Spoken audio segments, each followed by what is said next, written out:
제가 지금 소개시켜드릴 분은 국제 웰빙 전문가 협회 협회장 김용진 교수님이십니다. 큰 박수로 맞이해 주십시오.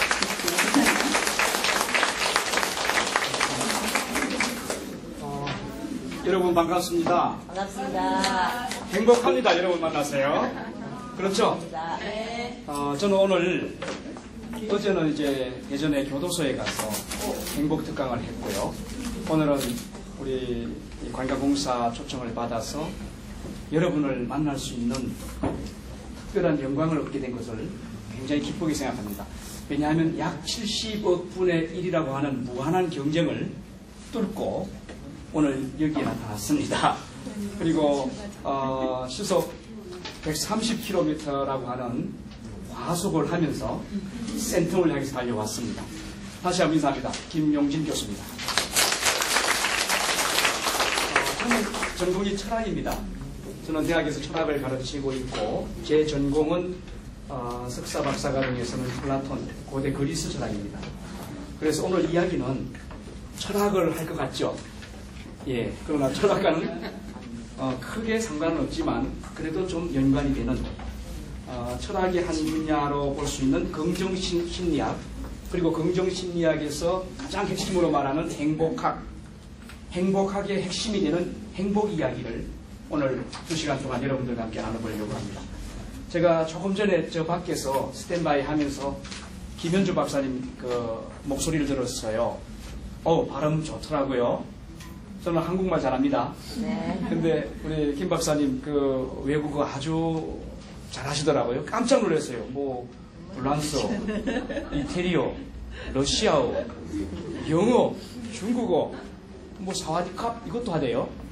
그래서 대단하다. 상당히 그 세련된 분들이 모였구나 이런 생각을 했습니다. 사실 오늘 여기 오면서 우리 부산시청의 관광과의 예명숙 박사님, 그분이 저에게 이 PR을 하더라고요. 오늘 모이는 분들은 아주 스마트하고 굉장히 엑셀런트한 분들입니다 라고 이야기하더라고요.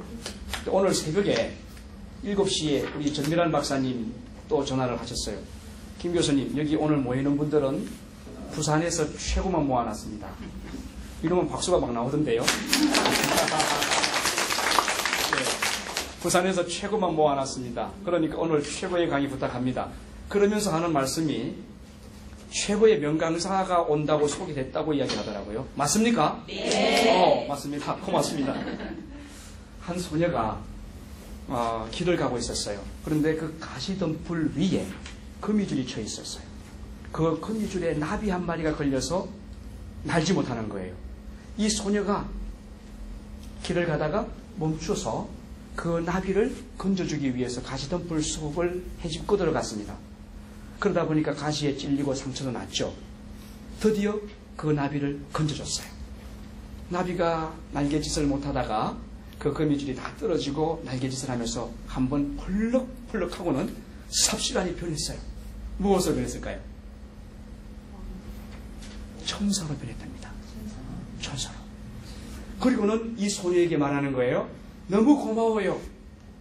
나에게 이런 은혜를 베풀어준 소녀에게 나는 선물하고 싶은데 소원이 있다면 한 가지만 이야기해봐요. 그러면 내가 그 소원을 다 이루어 줄게요 라고 이야기했대요. 그래서 이 소녀가 가만히 생각하니까 이걸 이야기하면 되겠다는 거죠. 천사님, 저는 평생 건강하고 행복하게 살고 싶어요. 그 비결을 가르쳐 주세요 그랬대요. 그러니까 그 천사가 다가와서 귀에 대고 소곤소곤 이야기해주고 휘르르 날아갔답니다. 자, 이 소녀는 집으로 돌아왔어요. 그때부터 이 천사가 이야기한 것을 머릿속에 담고 가슴속에 담고 손에 움켜쥐고 살기 시작합니다. 소녀가 자라서 결혼을 해요. 아버지가 신랑감을 데리고 옵니다.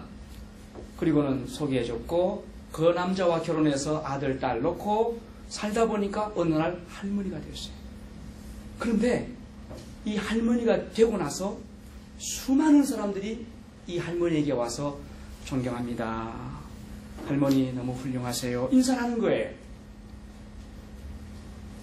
그리고 시간이 흘렀습니다. 할머니가 돌아가시기 전날 이야기. 할머니가 돌아가시기 전에 자손들이 다 모여 있어요. 그리고 물어요. 할머니는 어떻게 해서 이렇게 많은 사람들의 존경을 받았죠? 어떻게 해서 이 많은 사람들이 할머니를 좋아하죠? 할머니에게 고맙다는 이야기를 하죠?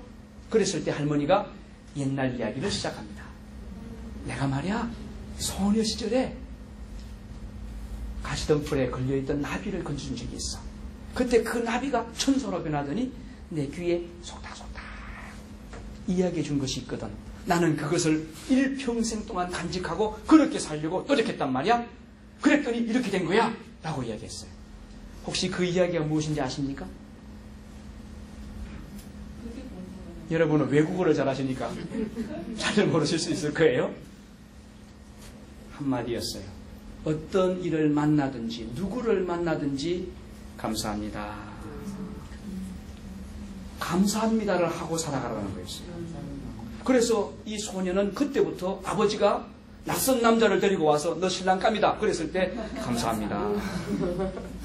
전날 밤 신랑이 들어와서 옷을 확 벗기는데도 불구하고 감사합니다. 아들을 놓고 딸을 놓을 때 얼마나 아팠겠어요. 아프면서도 감사합니다. 시어머니가 와서 너 이것도 못하냐 하고 이렇게 윽박지를 때도 감사합니다. 뒷집 사람이 찾아와가지고 자기들 투정을 부릴 때도 감사합니다.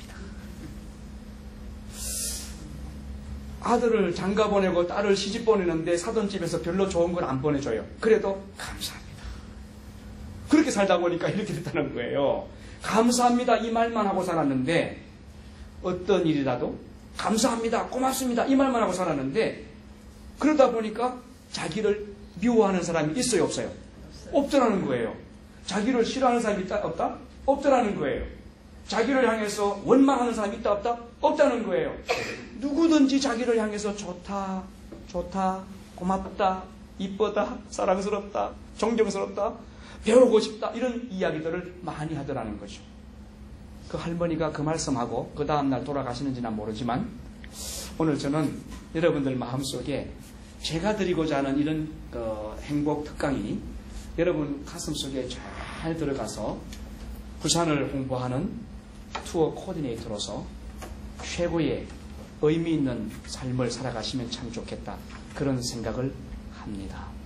제 강의 들으실만 할까요? 예. 고맙습니다. 골프 여러분 좀 하시죠? 예, 필드 나가서 하신 분들 보니까 지금 얼굴이 시커멓게 타려고 하는 분들 아마 라운딩도 하시는 것 같아요. 어느 골프장 이야기입니다. 한 팀이 아주 조심스럽게 천천히 신중하게 라운딩을 하고 있었어요. 그래서 가서 물어보았습니다. 지금 왜 이렇게 천천히 신중하게 라운딩을 합니까? 그랬을 때 이 두 사람이 말합니다. 우리는 형제입니다. 아 그래요? 참 보기 좋네요. 형제가 같이 와서 이렇게 필드에 와 있으니까 참 보기 좋아요. 그런데 왜 이렇게 신중하게 합니까? 뭐 내기 하십니까? 그러니까 예. 어떤 내기입니까? 지는 사람이 병든 부모님을 평생 모시기로 했습니다. 여러분 속상하지 않습니까? 지는 형제가 지는 사람이 병든 부모님을 모시겠다는 거예요. 그 올표 내기를 한다는 것은 우리는 웃고 넘어갈 수 있지만 사실 섭섭하고 슬프고 가슴 아픈 이야기입니다.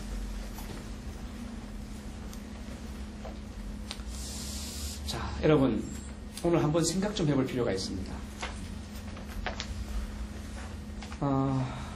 실화 같은 이야기입니다. 시골에서 가난한 농부가 쌍둥이 아들을 놓고 살다가 남편이 병들어서 돌아가셨어요.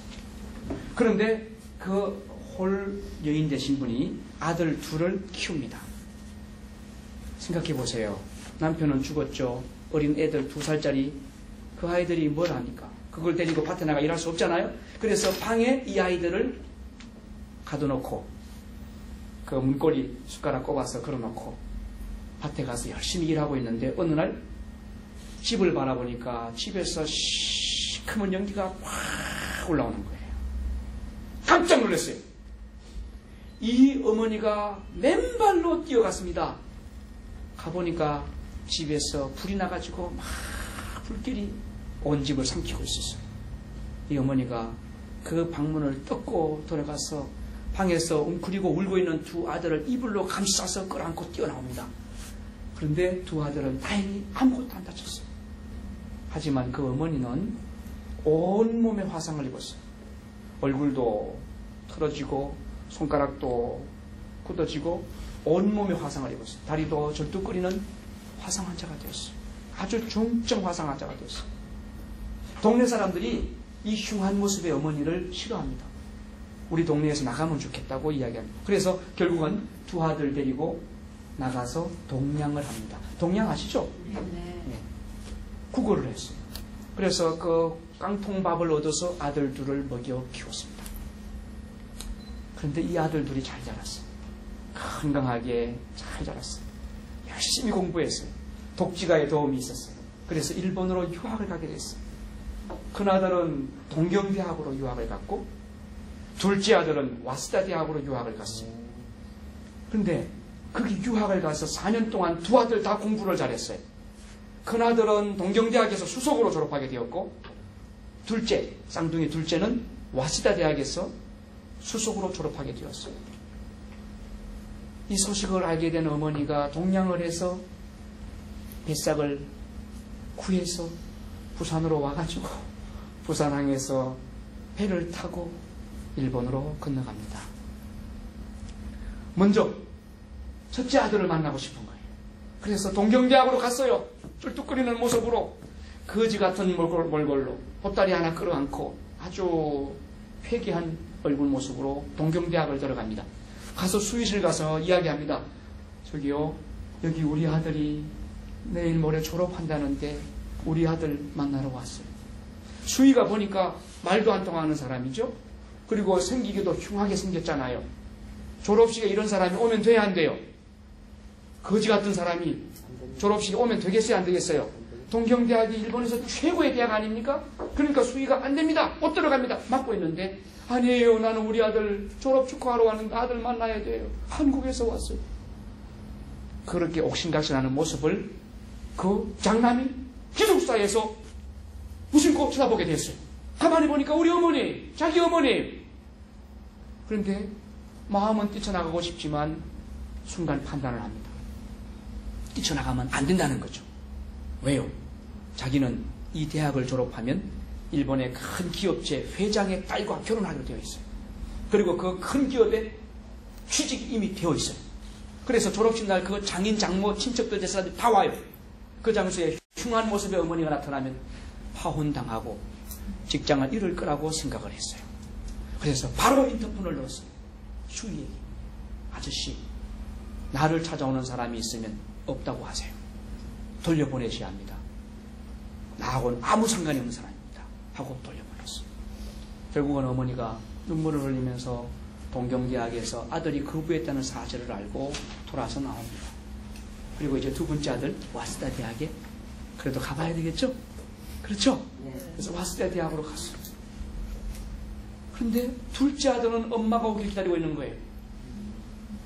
나를 키워주고 오늘 내가 있기까지 나를 지원해준 나의 어머니가 이번 졸업식에 오시면 좋겠다는 생각을 하고 있어요. 엄마가 온다는 사실을 모르고 있는 거죠. 그래서 마음을 다해서 교문 쪽을 바라봅니다. 근데 그 교문 앞에 이제 이 어머니가 수의실을 통과하지 못하는 거예요. 왜요? 쫓겨난 경험이 있잖아요. 그래서 감히 들어가지 못하고 교문 밖에서 보따리를 안고 뚝뚝거리면서 혹시 자기 아들이 지나갈까 하고 쳐다보고 있어요. 아들이 보니까 자기 어머니 문을 열고 뛰어나가면서 어머니! 어머니! 어머니! 하고 큰 소리를 지르며 달려갔어요. 그리고 그 어머니를 끌어안았어요. 그리고 학교를 쫙 구경시켜줘요. 자, 졸업식 날입니다. 단상에 자기는 최우 수상이니까 단상에 자기 자리가 있어요. 행사 진행위원한테 부탁합니다. 선생님, 오늘 굉장히 중요하신 분이 한 분 오셨어요. 저 먼 한국에서 오셨어요. 특별히 자리 하나 부탁합니다. 그러니까 영문을 모르니까 의자 하나를 구해다 주었어요. 그 자리에 어머니를 모십니다. 쩔뚝거리는 어머니가 거지 같은 모습으로 일그러진 얼굴을 가진 어머니가 올라왔어요. 이제 야단이 났어요. 와스다 대학이 어떤 대학입니까? 그 유명한 사람들이 참여하는 그 장소에 거지 몰골을 한 사람이 올라와서 그 단상에 앉아 있습니다. 사람들이 웅성거리기 시작합니다. 아니 이 장소가 어떤 장소인데 저런 사람을 앉히냐? 왜 저 사람이 와야 되냐? 앉아있는 관중들도 그리고 내빈들도 떠들기 시작합니다. 그때 이 둘째 아들이 나가서 마이크를 잡고 이야기합니다. 내외 기빈 여러분, 오늘 우리 와스다 대학 졸업식에 와주신 것 너무 감사합니다. 저는 오늘 와스다 대학에서 수석에 졸업을 하는 한국 사람입니다. 제가 오늘이기까지 저를 위해서 너무나 큰 사랑을 베푼 아주 귀한 분, 내가 최대한 존경하는 나의 어머니를 이 자리에 모셨습니다. 우리는 쌍둥이였는데 불이 났을 때 우리 어머니가 우리를 끌어안고 나와주셨습니다. 그래서 오늘 내 형 쌍둥이 형은 동경대학에서 수석 졸업하고 있고 나는 와스다 대학에서 수석 졸업하고 있습니다. 이 얼마나 아무리 기쁘고 행복한 일입니까? 이 행복한 일 뒤에는 우리 어머니가 계셨습니다. 그래서 나는 자랑스러운 우리 어머니를 소개하려고 합니다. 우리 어머니입니다. 우리 어머니에게 박수를 쳐주십시오. 그랬어요. 그때 우리와 같은 박수가 막 터져나오기 시작했어요. 왜 안 터질까? 이 장면이 텔레비전을 통해서 막 생중계가 됐어요. 그 대기업 회장이 그 장면을 자가용을 타고 가면서 딱 봅니다. 그래서 아니 동경대학에 수석 졸업하는 놈은 내 사윗감인데 그놈이 쌍둥이가 있다는 소리를 들었는데 그 어머니가 저런 사람이었다는 건 나에게 이야기 안 했지 하고 그 사윗감에게 나중에 물어요. 어떻게 된 거냐? 결국 어떻게 됐을까요? 아웃됐어요. 그리고 둘째 와세다 이 아들이 그 기업을 잇는 사위가 됐다는 전설 같은 이야기였어요. 제가 지어낸 거예요. 그런데 제가 지어낸 이야기에 지금 8분 넘게 울고 있어요. 여러분 우는 분 손 들어보세요. 아, 솔직하게. 예, 고맙습니다. 울어주셨습니다. 근데요, 이 이야기는 우리 이야기예요. 여러분이 투어 코디네이터로 한국을 오시는 사람들에게 어떤 감동을 줄 것이냐, 정말 그 사람들의 가슴에 뭉클한 썸띵, 그것을 주느냐 못 주느냐, 이것이 여러분의 본질입니다. 만약에 여러분들이 그들에게 뭉클한 어떤 것을 준다면 여러분은 최고의 투어 코디네이터가 될 수 있다고 저는 생각을 합니다. 그래서 먼저 여러분들이 대한민국 최고의 투어 코디네이터가 될 거라고 저는 확신하고 미리 축하의 인사를 드리겠습니다. 축하합니다.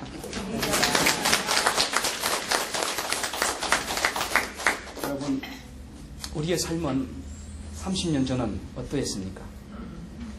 30년 전 정말 고달픈 세월이 있었어요. 자, 이런 노트도 갱지에, 그래서 연필심으로 한번 걷다 보면 찢어지는 그런 노트. 별로 품질이 좋지 않았죠. 그렇죠? 예. 저 50원짜리 보이십니까? 예. 지폐? 저거 사용하신 분 손 들어보세요. 50원짜리. 아, 제가 갖고 있는데 갖고 올 걸 깜빡했네. 저는 갖고 있어요.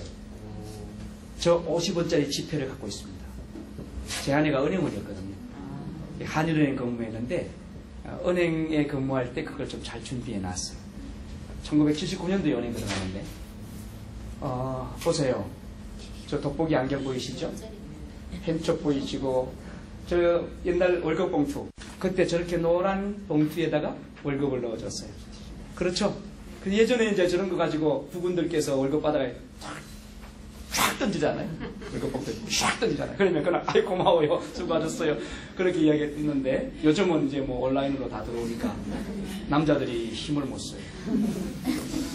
캐나다 가니까 그렇더라고. 캐나다 가니까 남자는 별 볼 일 없대요. 가장 존중받는 사람들이 노약자나 여자, 어린이, 그 경우고요. 두 번째는 펫. 예. 그래서 이 동물 애완견을, 또는 애완견이라면 혼납니다. 그 나라 가서는 반려동물 어르신. 그래. 2시간 이상 혼자 방에 놔두면 이게 옆집에서 경찰에 신고하면 쫙 와서 엥 하고는 범칙금 냅니다. 동물 학대죄로 말이죠. 그러니까 남자는 세 번째입니다. 남자는 별 볼 일 없는데 여러분이 캐나다 가시면 아주 대접받고 잘 살 수 있고 한국에 있는 것보다는 할 수 있는데요. 그래도 한국에 좀 훌륭한 부분들이 다 계시니까 계시는 거죠? 맞죠? 네. 자, 이렇게 월급 봉투도 있었고요. 그리고 또 보세요. 저는 뭐 도자기, 이 키라고 하죠, 키. 예, 저는 치라고 했어요. 키. 저거 오줌 싸면 뒤집어 씌웠어요. 맞죠? 예, 오줌 싸면 저거 뒤집어 씌우고 바가지 하나 해서 소금 오도와 그랬다고. 툭 때리면서. 그러면 가면은, 그러면은, 너 또 쌌냐? 아이고, 이놈아 좀 싸지 말지. 그런데 안 쌀 수가 없잖아요. 왜요? 우리는 그때 가난하게 살았어요. 저녁에 뭐 먹었는데요? 수제비국 먹었잖아요. 저는 어릴 때 기억해요. 저는 가난한 농부의 아들로 태어났기 때문에 먹을 것이 부족했어요. 저녁에 우리 어머니가 밀가루 반죽하죠. 그럼 바가지에다가 소금 좀 넣고 통밀가루 시커먼 거. 그거를 넣어가지고 톡톡톡 줘서요. 그리고는 가마솥에 불을 떼기 시작하고 거기에 묵은지 그거 두두두두 썰어서 충 넣고. 예? 고구마 이만한 거 퉁퉁퉁 썰어서 툭 넣고. 그리고 밀빙식 맞습니다. 그리고는 거기에다가 밀가루를 요즘처럼 이렇게 예술적으로 합니까? 아니요. 바쁜데 어떻게 합니까? 바가지 딱 떼고는 숟가락을 툭툭툭툭 떼내는 거예요. 그저 한 숟가락씩 되도록. 그렇게 해서 큰 주걱으로 휘저어요. 그런데 나는 우리 어머니 옆에 앉아서 엄마 나 오늘 수제비 생으로 먹고 싶어. 생으로 줘. 그러면 우리 어머니가 그래 많이 줄게. 그러고는 단지로 가서 물을 한 바가지 퍼가지고 솥에다 또 부어요. 결국은 물배였어요. 물배. 내가 엄마한테 쏘갔다니까요. 나는 정말 건더기가 있는 그 새 그릇을 먹고 싶었는데 우리 어머니는 물을 부어가지고 물을 타가지고 새 그릇을 줬어요. 그러니까 그거 먹고 밤에 오줌을 쌀 수밖에 없죠. 밤에 무서웠잖아요. 밤에. 요즘처럼 집안에 화장실이 있습니까? 아니요. 캄캄한 밤 호롱불 켜고 살 때 거기에서 집에서 나가서 적어도 20발짝은 걸어가야 있는, 그리고 가만히로 문 쳐놓고 있는 그거 제끼면 그 안에 흙간인데 그 옆에 뭐 이렇게 걸어놓은 것도 많아요. 희한한 거. 그게 밤에 달빛에 이렇게 비춰지면 일상해요. 그리고 그때 왜 그렇게 귀신 이야기를 많이 했든지, 변소 귀신. 그게 겁이 나서 참고 있다가 꿈에 친구하고 둘이 딱 서서 누가 오줌을 멀리 누나 그거 했어요. 그러면 뜨끈뜨끈해요. 그러면 이미 싼 거예요. 그러면 그 다음날 혼나죠. 소금 얻어 와야죠. 우리 어머니는 그 이불을 밖에 나가서 널죠. 잘 안 말라 한겨울에. 그러면 그걸 다시 그 거꾸로 뒤집어서 덮고 자요.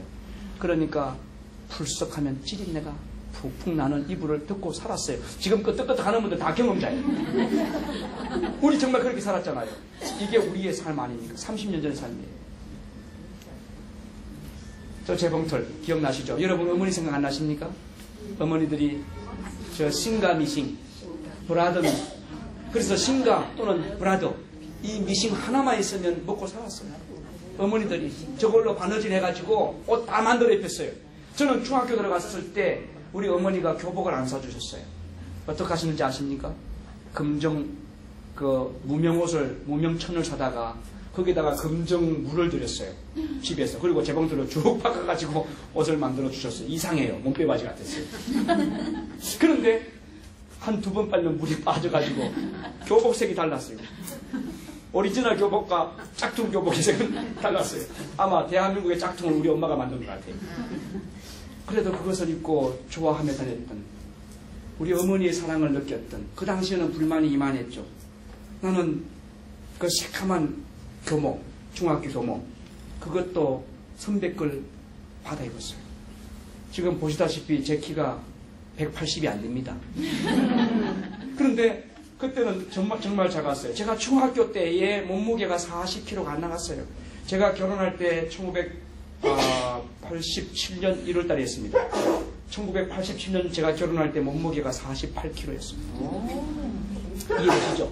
굉장히 못 먹어서 그래요. 갈비씨였어요. 굉장히 가늘었어요. 지금 배가 좀 나와서 야단났습니다만 어쨌든 간에 그런 환경 속에서 우리가 살았고, 그런 환경 속에서 우리 어머니의 사랑을 잊고 살았어요. 그러다 보니까 중학교 교모도 빌려서 썼어요. 선배 거 얻어 썼어요. 그러니까 커요. 나는 작은데 큰 모자를 빌려왔으니까 어떻게 했는지 아시죠? 골판지, 라면, 삼양라면 박스 그것을 오려가지고 안에다가 한 겹 넣어서 꿰매주셨어요. 그래서 친구들이 모자가 큰 걸 쓰고 다니니까 이상하잖아요. 장난으로 내 모자 앞창을 툭 치면 모자가 툭 떨어지는 거예요. 그런 아픔을 겪으면서 살았어요. 다 그런 것이 저 시대의 이야기예요. 지금 생각하면 굉장히 행복했던 순간인데 그때로는 참 슬프고 속상하고 눈물 나는 그런 때였다고 생각됩니다. 자, 흑백 텔레비전 기억나시죠? 안테나 딱 걸어놓고 바람 불면 휙 돌아가요. 그러면 또 화면이 이그러지잖아요. 그럼 가서 안테나 돌려야 돼요. 저 텔레비전을 갖다 놓으니까 말이죠. 안테나가 안 나와가지고 우리는 외딴 집에 살았거든요. 외딴 집 살다 보니까 안테나하고 집까지는 한 30m 거리가 돼요. 텔레비가 안 나오면 아버지가 텔레비 안 나온다 그러면 제가 새카만 고무신 찍고 또 뛰어가가지고 안테나 돌려야 돼요. 아버지! 나와요! 아버지! 나와요! 그러면 한참 있다가 나온다. 그러면 또 와서 앉아있다 바람 씩 불면 또 싹 돌아가 버려요. 하루에도 몇 번씩 했던. 어떤 데는 화가 나가지고 그냥 이 밑판을 가서 막 두고 때리면서 혼을 냈던 적도 있었던 거예요. 로타리. 저 옷 배짝 장롱 생각나시죠? 아마 시집 오실 때 저거 하나 달랑 갖고 오신 분 혹시 안 계십니까? 예전에? 예. 우리 어머니 때도 그랬고 제 누님도 그렇게 했어요. 누님 세대에 저거 장롱 저거 가져갔어요. 리어카에다가 하나 싣고 갔어요. 훈수가 그랬습니다. 리어카에 저거 하나, 찬장 하나, 그리고 이불. 30년 전입니다. 예, 30년 전이니까 그 정도 됩니다. 예, 딱 30년 전이 아니고 30년 전 이야기입니다. 30년 전에 저런 일들을 했다는 거죠. 한 번은 시골에서 마을 구판장이 있잖아요. 마을 구판장. 그게 뭐냐면 부녀회가 하는 거예요. 우리 집에서 보름, 저쪽 집에서 보름. 그런데 저 옷 배짝 속에 뭐가 있었느냐? 과자가 있었어요. 빵이 있었고. 그러면 동네 부녀회에서 그걸 팔고 관리해요. 그런데 어느 날 우리 집이 됐어요. 나는 먹고 싶어 미치겠는 거예요. 근데 우리 어머니가 저기 속에다가 과자하고 빵을 넣어놓고 잠궈놨어요. 그래서 바로 이 자리입니다. 여기 가서 코를 들이대고 냄새를 맡았던 적이 있어요. 여러분 롤케이크 있잖아요. 롤케이크 큰 거 말고 작은 거 있죠. 한 뼘짜리 롤케이크 가는 거. 그 냄새 아시죠? 시큼한 냄새. 나는 그 냄새의 향취를 갖고 있는 사람. 그래서 가끔 롤케이크 보면 그 냄새 나나 안 나나 보고 안 나면 짝퉁 이런단 말이에요. 네. 날로 기억나시죠? 네. 저기에 밥을 얹어놨는데 저걸 벤또라고 하죠? 예, 저 노란 양은 도시락. 저기다 밥을 놨는데 수없이 안에 타기 시작합니다. 냄새가 진동을 하죠.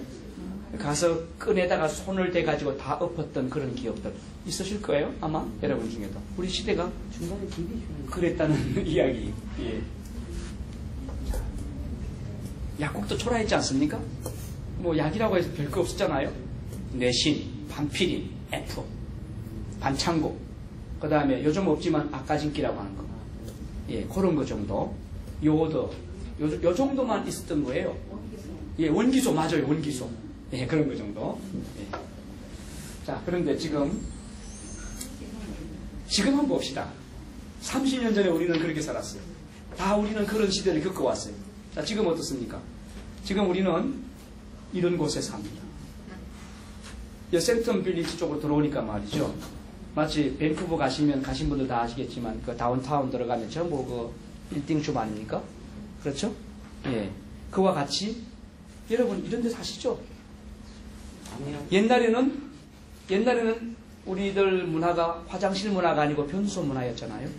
예. 퐁당퐁당. 그래서 비가 오면 단지에다가 이게 해놨기 때문에 비가 들어가서 그게 아주 거북해요. 그래서 잘해야 됩니다. 잘해야지. 이거를 잘못해버리면 퐁 튀버리면 그날 하루 종일 아주 곤란한 향수 냄새를 뿌리고 다녔어요.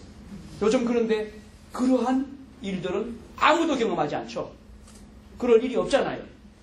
자, 얼마나 문화가 좋아졌습니까? 집 안에, 방 안에 변소를 놓고 산다? 30년 전에는 생각하기 어려웠어요. 그런데 지금은 아예 일반화된 거예요. 집 안에, 방 안에 물이 나온다? 상상하지 못할 이야기였어요. 그런데 지금은 수도 틀면 뜨거운 물도 나오는 거예요. 집 안에, 방 안에 에어컨이 나온다? 부채 들고 살던 시대에 생각하기 어려웠던 일들을 우리는 너무나 쉽게 편하게 누리고 삽니다. 정말 좋은 세상을 살고 있죠. 여러분 사는 집 안에 저 들판 나가야만 볼 수 있는 풀들, 꽃들 이런 것들이 절비하게 있습니다. 그렇죠? 예, 얼마나 편합니까? 그리고 각종 여러분들이 다 가꿔서 집안을 완전히 화원으로 만들고 삽니다. 그렇지 않습니까? 그만큼 우리는 환경의 변화가 좋아졌다는 걸 이야기 드리는 거예요. 이만큼 우리는 더 편리하고 좋은 환경에 살고 있다는 거죠. 복받은 거죠. 굉장히 복받은 거죠. 만약에 우리가 생명이 지구로 떨어질 때 바람이 후 하고 불었다면 38선 이북으로 떨어졌어야 돼요. 그러면 여러분 전부 북한에 살아야 되고요. 잘못하면 거기에서 뭐 이래가에 살겠나, 이래가에 못 산다 이러다가는 아오지 상강이야요. 전부 그렇잖아요. 근데 여러분과 저는 정말 운때가 좋아서 바로 38선 밑으로 탁 떨어진 거예요. 저 우주에서 볼 때는 이게 얼마나 뭐 별거 아니잖아요. 지구도 작은데. 그러니까 정말 우리는 행복을 타고난 사람들이에요. 옆에 분에게 인사 한번 해주세요. 행복을 달고 나셨군요. 그렇습니다. 정말 이렇게 좋은 환경들, 이렇게 안락하고 따뜻하고 여름에 시원하고, 그리고 모든 것이 다 구비되어 있고, 냉장고 문만 열면 얼마든지 사계절 가리지 않고 먹을 수 있는, 한여름에도 홍시를 먹을 수 있는 그런 문화 속에 살고 있는 것, 우리는 행복이라고 생각을 해야 되는데 가끔 우리는 이 행복을 잊어버리죠. 자, 그러면 여러분, 우리가 살아가는 데 있어서 참 좋아졌어요. 예전보다 참 좋아졌어요. 모든 면에서 좋아졌어요. 먹는 것도 좋아졌고, 뭐 건강도 그렇고, 생활 수준도 그렇고, 소득도 그렇고요. 모든 게 좋아졌죠. 그렇죠? 동의하시죠? 그러면 우리에게 더 필요한 게 있어요. 예전보다 지금 이 시대에 살아가는 현대인들에게 정말 더 필요한 게 있어요. 그게 뭘까요? 뭐니 해도 머니가 좋더라. 자, 이거라고 저는 생각을 합니다. 친절, 서비스, 이것이 너무 부족해요. 예전에 그랬잖아요. 30년 전에 먹을 것이 없었지만 그래도 우리 집에서 부침개 한쪽 꾸면 담장 너머로 그 접시에 부침개 반쪽이라도 얹어가지고 갖다 주면서 밴드가 불렀어요. 왜요? 그러면 이거 한 쪽 먹자 나눠줬다니까요. 근데 요즘 명절이 된다고 해도 아파트 띵동 누르고 예 앞집인데요. 송편 두 조각 드세요. 합니까? 안 해요. 예전 같으면 어른들 지나갑니다. 그러면 어른들 앞에서 한 발 펴켜서 서가지고 안녕하세요 인사하고 가신 다음에 갔잖아요. 어른하고 밥을 먹을 때 먼저 수저 안 들고, 어른이 먼저 수저 든 다음에 수저 들고, 어른보다 먼저 숟가락 안 내려놓고, 만약에 먼저 먹고 끝나게 되면 밥그릇 위에 숟가락을 걸쳐놓고. 우리 그렇게 배웠잖아요. 안 배우셨습니까? 저는 그거 저는 양반입니다. 저는 왕족이에요. 광산김입니다. 김수로왕, 신라시대 김수로왕의 후손이에요. 이조시대에 홍문관 대제학을 3번 했던. 그래서 그 김만중 씨 아시죠? 우리 할아버지. 근데 그분은 저를 모르지만 저는 그분 하잖아요. 구운몽. 그 감옥에 갇혀서 홀로 계신 어머니를 생각해서 꿈 이야기 9개를 한글로 쓴 겁니다. 한글 소설. 그게 구운몽인데 그 구운몽의 저자 김만중 선생님 우리 할아버지. 퇴계 이황 선생에게 성리학을 가르쳤던, 그래서 한국의 철학을 기초를 세우게 했던 분이 사계 선생님입니다. 사계 김장생. 그분도 우리 할아버지예요. 와, 대단한 분이에요. 저 뼈대 있습니다. 뼈 한번 보여드릴까요? 자, 그런데 이 친절이라고 하는 것, 이게 정말 우리가 필요한 것 같아요. 이러한 친절 서비스가 지금 없어졌어요. 너무 풍요로워요. 잘 먹고 잘 살아요. 따뜻하게 살아요. 춥지 않아요. 옷 빌려 입지 않고 옷 남이 입던 거 안 입으려고 그래요. 전부 다 자기 옷이 많아요. 제가 어릴 때 운동화를 사주셨는데 그 광목 운동화예요. 그게 비가 와서 물이 들어가면 밑창이 떨어지는 거예요. 온도가 접착력이 약해서. 그래서 우리 어머니가 하신 말씀이 있어요. 비 오는 날은 쓰리파를 신고 가거라. 그래서 그 운동화는 가방에 넣고 쓰리파를 신고 갔습니다. 그러다가 비가 많이 오면 쓰리파가 떠내려 가잖아요. 그러니 어쩔 수 없이 양쪽에 들고 맨발로 걸었던 거예요. 그래서 맨발의 기본이가 저를 보고 배운 거예요. 그 다음에. 자, 어쨌든 우린 그렇게 살면서도 고마워할 줄 알고 감사할 줄 알고 주변 사람들에게 베풀 줄 알고 서비스할 줄 알았어요. 근데 우리 한국 사람들 현대인의 모습은 그렇지 않다는 거죠. 지하철 타면 경로석에 젊은 청소년 어르신들께서 앉아 계시고 그래서 진짜 어르신들이 가서 야 일어나 그러면 두들겨 맞아요.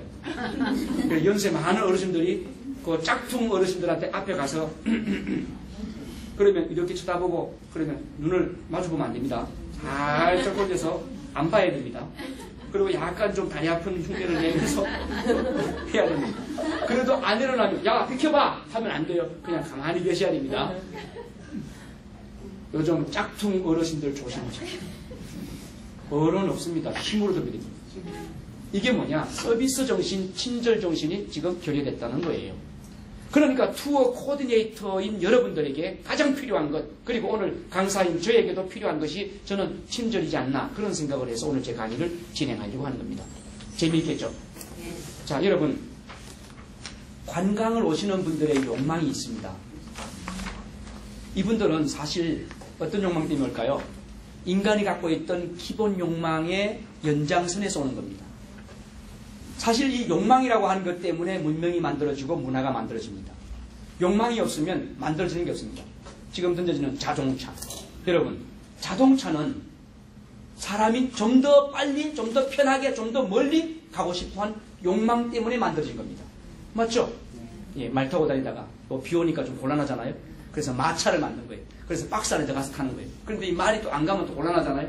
그래서 말하고 이런 생명체가 아닌 어떤 기계를 통해서 가면 요거 내가 하루 종일 부려먹을 수 있겠다 생각해서 엔진을 만들게 되고 그 엔진이 결국은 자동차가 된 거죠.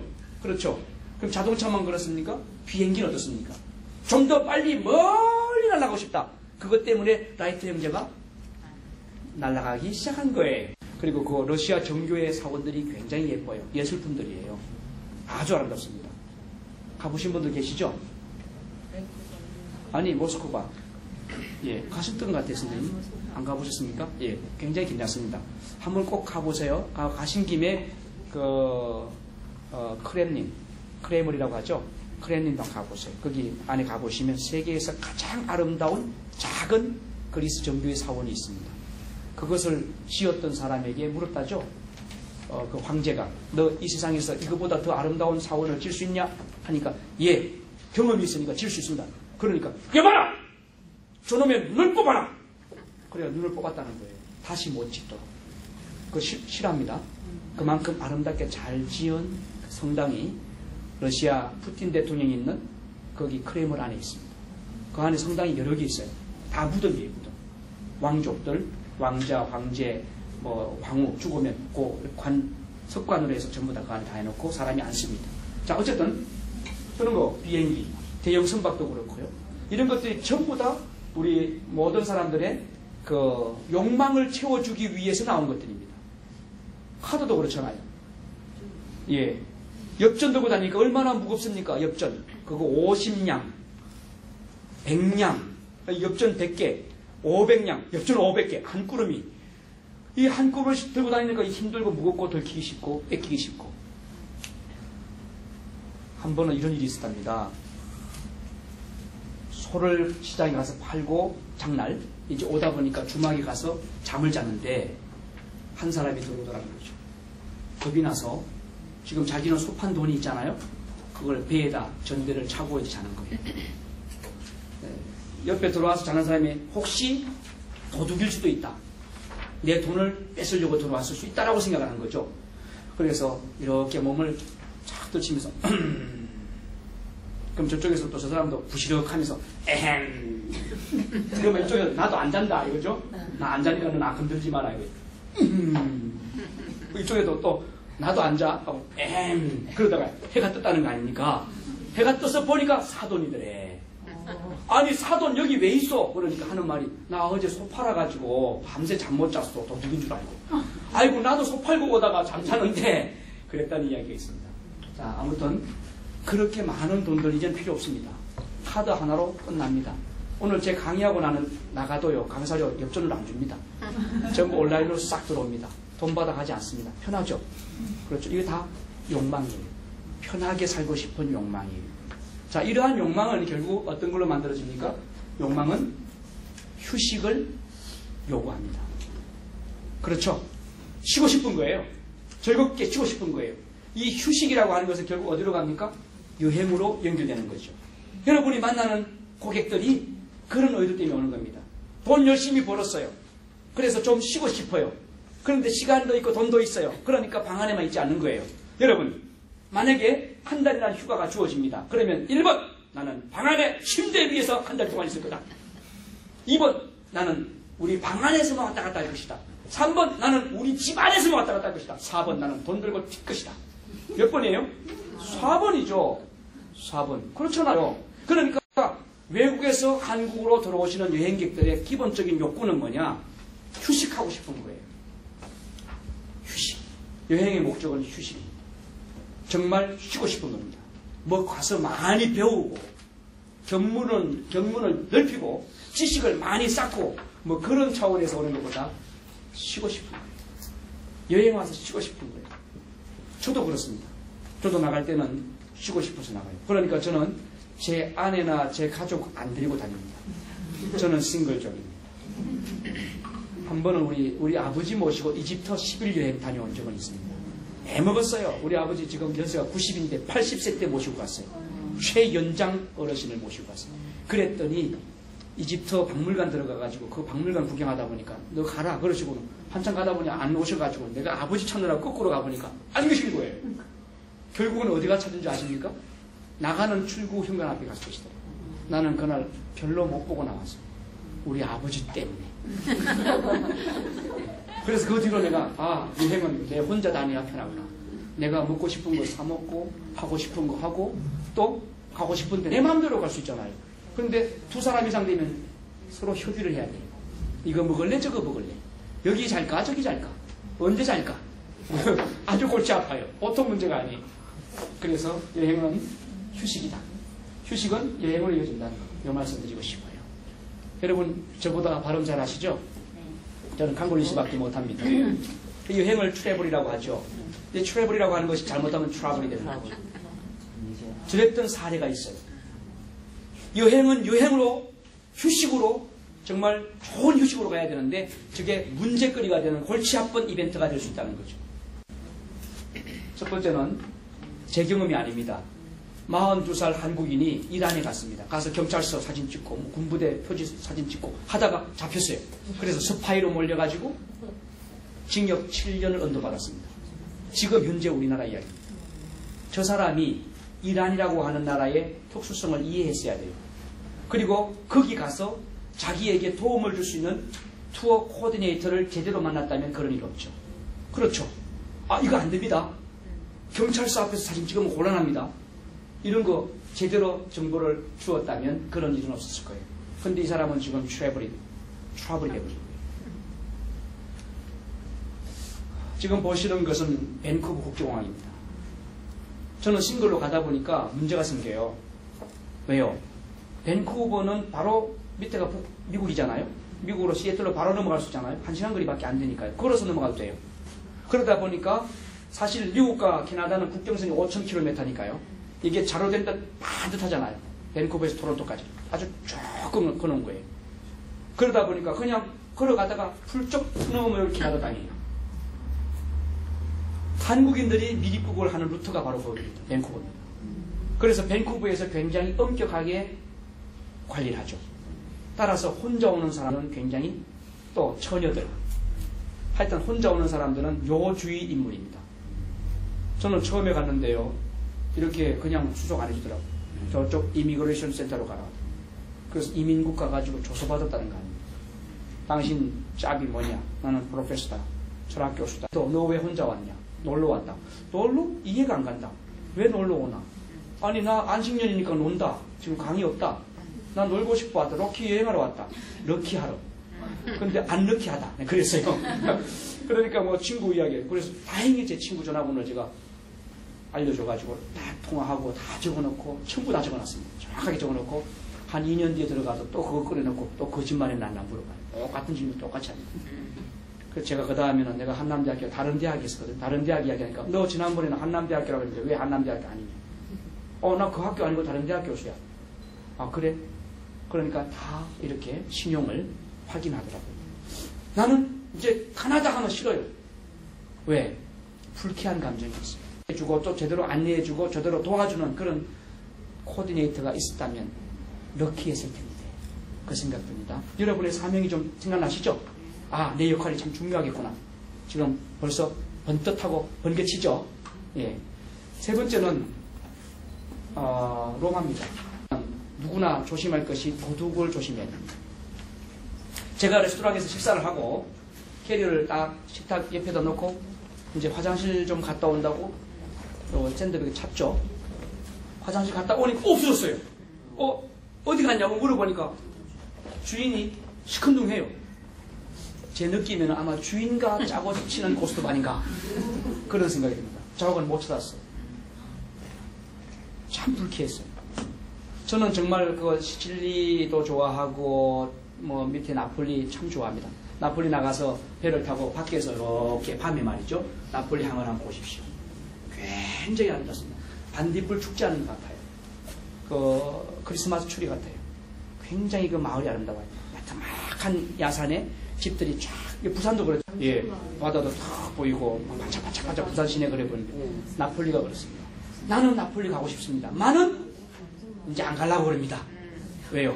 불쾌했던 경험이 아직도 저를 누르고 있어요. 자, 제가 이러한 골치 아픈 문제가 발생할 수 있다는 것을 이야기하는 것은 투어 코디네이터의 역할이 참 중요하다 안 하다? 중요하다.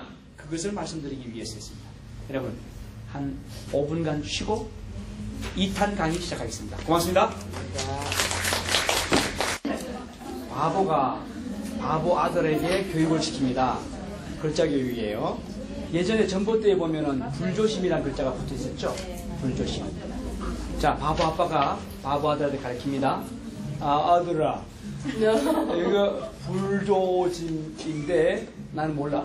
전봇대다. 그랬어요. 그래서 바보 아들이 전봇대를 배웠어요. 한참 가다 보니까 7자가 있었어요. 자나 깨나 불조심. 바보 아들이 물어요. 아빠, 저거 뭐야? 그때 바보 아버지가 말했는데, 이 바보야, 그것도 몰라. 뭐라 그랬을까요? 자꾸 전봇대야. 자, 우리 박수 한번 세게 치고 강의 시작하겠습니다. 그리고 투어 한번 외치겠습니다. 나는 투어 코디네이터다. 시작. 나는 투어 코디네이터다. 제가 일부에서 강의를 드렸던 내용이 요지는 그겁니다. 우리는 어려운 환경을 잘 극복하고 이렇게 좋은 환경에 살고 있다는 것.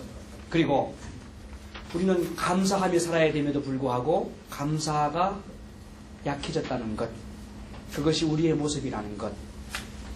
세 번째는 우리가 살아가는 현장 속에 누군가의 좋은 코디네이터 역할이 있다면 행복할 텐데 그런 역할을 우리가 잘 못 받을 때는 또는 그런 분을 잘 못 만날 때는 우리의 삶은 불행해질 수 있다는 것. 거기까지 말씀을 드렸어요. 그래서 우리는 대한민국을 방문하는, 부산을 방문하는 관광객들에게 투어 코디네이터로서 그분들의 트러블이 안 되도록 도와주는 전문가이기 때문에 우리는 포로 가야 된다. 우리는 아마추어가 아니다. 아마추어는 일을 하다가 놓고 가지만 포로는 일을 끝까지 매듭짓는 거다 라고 하는 것으로서 두 번째 강의를 시작하려고 합니다. 박수!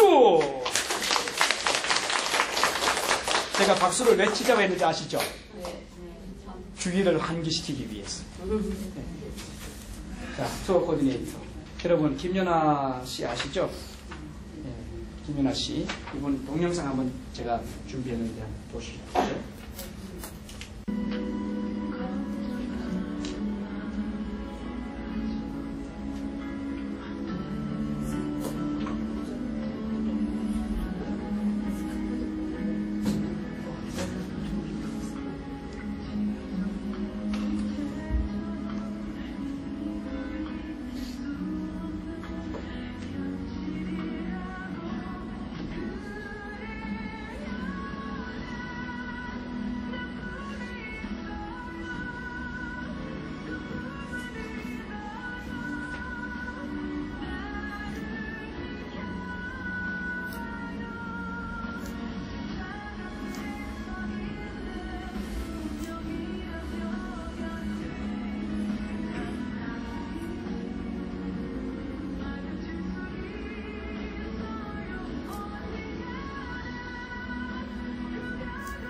위대한 승리입니다. 박수 한번 쳐주죠.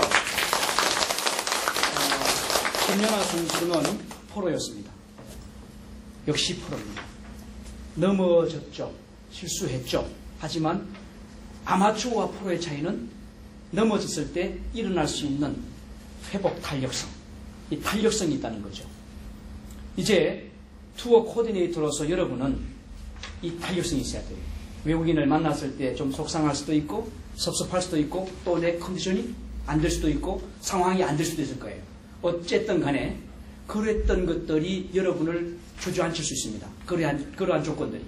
하지만 만약에 주저앉는다면 여러분은 아마추어예요. 그러한 좌절, 그러한 섭섭함, 그러한 실패, 그런 것을 잘 딛고 일어서야만 프로가 되는데, 김연아 선수가 세계올림픽에 피겨 여왕으로, 요정으로 데뷔하기까지는 수없이 엎어졌을 거예요.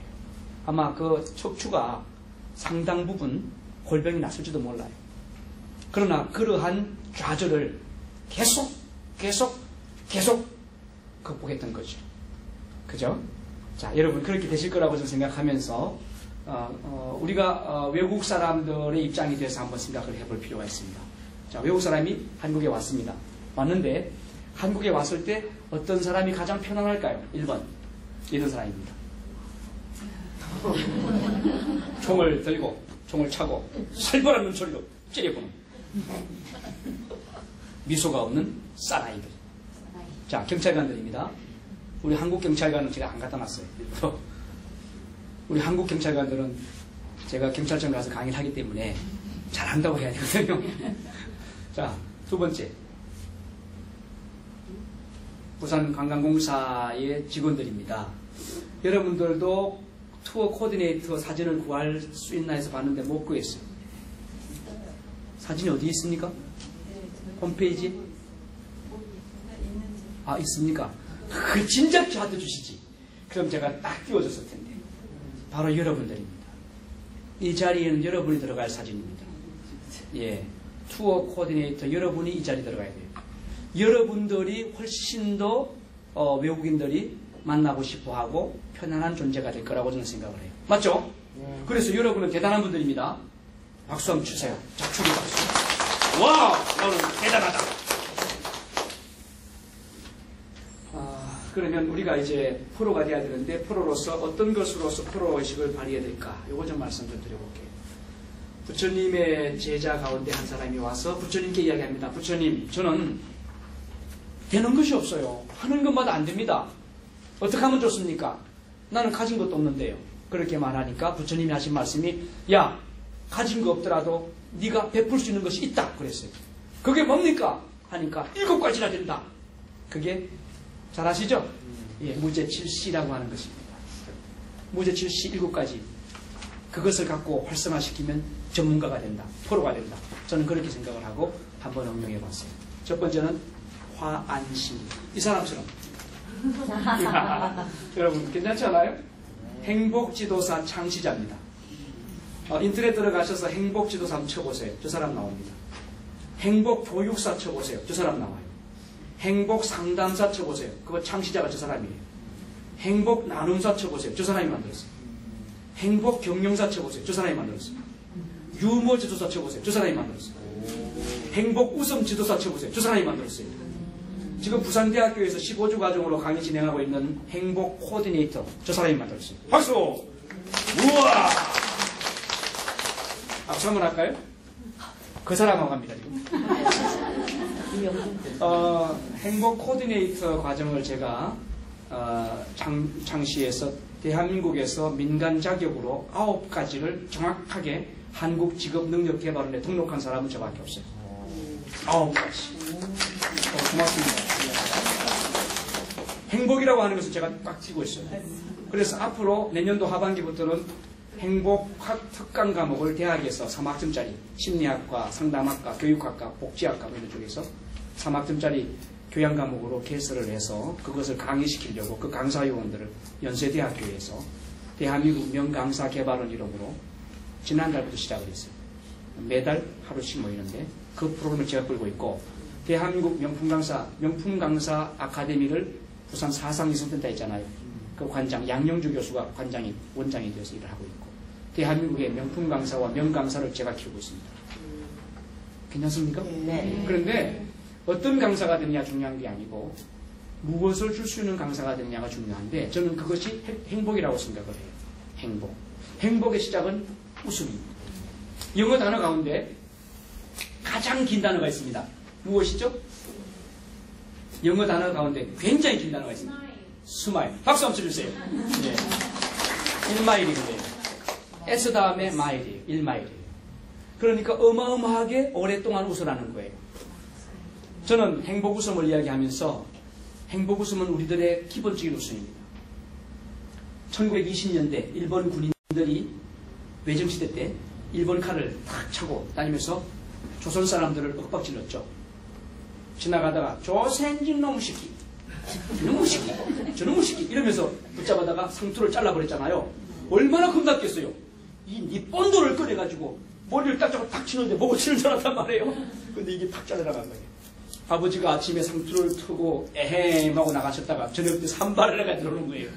아니 아버지 왜 머리를 깎으셨어요? 내가 잘렸다. 일본 순사한테 잘렸다 이거예요. 그러니까 일본 순사가 무서웠어요. 그래서 우는 아이도 순사 온다 그러면 하고 울음을 그쳤던 시절이 1920년대입니다. 1895년에 대한민국 대한제국의 국모인 민비가 살해당하잖아요. 그리고 10년이 지난 1905년에 일본의 죽었던 누구죠? 그 총독 이또 히로부미가 1905년에 조선에 상륙해 딱 주둔군 사령관으로 앉아 있습니다. 그리고 5년이 지나서 합병이 돼버리죠. 맞죠? 그러니까 얼마나 이 조선 사람들이 그 일본 사람들의 압제에서 겁을 먹었겠어요. 그러니까 얼굴에 웃음이 하나도 없는 거예요. 전부 다 근심만 있는 거예요. 근데 민족운동을 일으키던 도산 안창호 선생님이 탁 나타났어요. 그리고는 이렇게 말했어요. 동포 여러분, 여러분의 얼굴이 왜 이렇게 차오? 여러분의 얼굴에 왜 이렇게 화기가 없소? 화기가 없소. 어린이는 방그레, 청년은 빙그레, 어른들은 노인들은 번그레 웃으며 삽시다 하고 이런 운동이 있어요. 그것이 방그레, 빙그레, 번그레 웃음이에요. 대한민국 애국자가 가르친 웃음이에요. 이 웃음은 소리가 나지 않아요. 방그레, 빙그레, 번그레. 그렇죠? 그렇지만 이것이 미소예요. 이 웃음은 자기 면역도 건강하게 만들 뿐더러 관계도 건강하게 만들어요. 그래서 아침에 출근하는 남편한테 잘 갔다 와요. 어떤 아내가 외국 여행 가면서 냉장고에 써붙였다는 거 아시죠? 뭐라고 써붙였어요? 공고를 갔습니다. 아, 그거 아닌데. 냉장고에 딱 붙여놨어요. 까불지 마라. 가스 조심. 불 조심. 지퍼 조심. 마누라 올 때까지 라면 먹고 있어. 그렇게 붙여놓은 거예요. 네. 남편이 퇴근하고 와보니까 까불지 마라. 그걸 딱 뜯어내고는 밑에다 웃기지 마라. 웃음이 난다. 기뻐 죽겠다. 지퍼는 내 자유다. 마누라야 오든 말든 라면이야 먹든 말든 남편 빽 하고 나가서 놀았다는 거 아닙니까? 자, 어쨌든 우리 한국 사람들이 이 웃음이라고 하는 게 참 필요해요. 남편이 나갈 때 여보 잘 다녀오세요. 남편 들어와요. 와르르 안기면서 여보 잘 왔어요. 그렇게 얼마나 고마운 인사입니까? 자, 여러분 얼굴에 참 웃음꽃이 다 폈어요. 모두 다 얼굴에 웃음꽃이 활짝 폈어요. 여러분은 투어 코디네이터로서 100점짜리입니다. 그런데 인상이 아주 고약해요. 자, 외국 사람 왔습니다. 안녕하세요.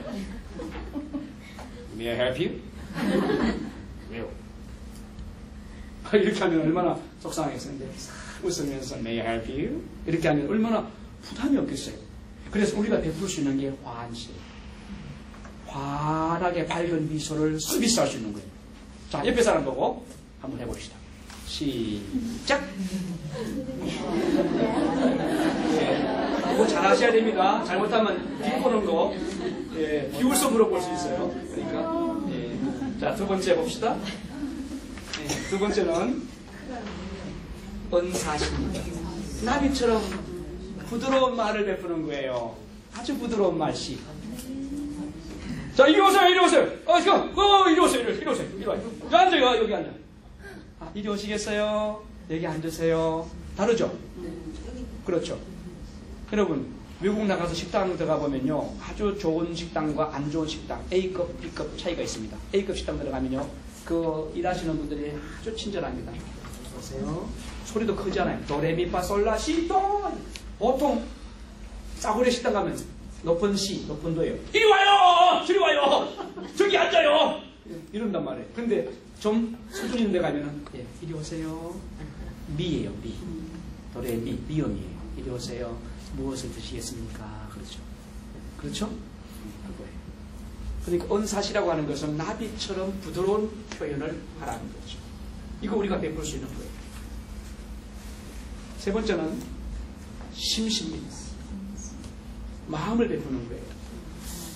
제가 독일에 갔을 때 일입니다. 독일에서 이제 호텔에서 자고 우리 한국인 여행객들과 같이 움직일 때입니다. 아우토반 올라탔죠. 아우토반 가니까 얼마나 좋아요. 아우토반은 여러분 가신 분 아시겠지만 비가 와도 그 아스팔트에 물이 고이지 않아요. 다 물이 빠지게 돼 있어요. 그러니까 이 수막 현상 같은 게 없으니까 안전해요. 아우토반 좁습니다. 우리 경부고속도로는 쫙 뻗었잖아요. 대한민국 고속도로는 세계적입니다. 박수! 네, 진짜 세계적입니다. 근데 꾸불꾸불한 그 아우토반을 1시간 정도 갔습니다. 그때 가이드가 독일 사탕을 하나씩 쭉 나눠줬어요. 사탕을 받아서 입에 넣었던 할머니가 가이드 이러는 거예요. 그 가이드가 할머니 왜 그러세요? 그러니까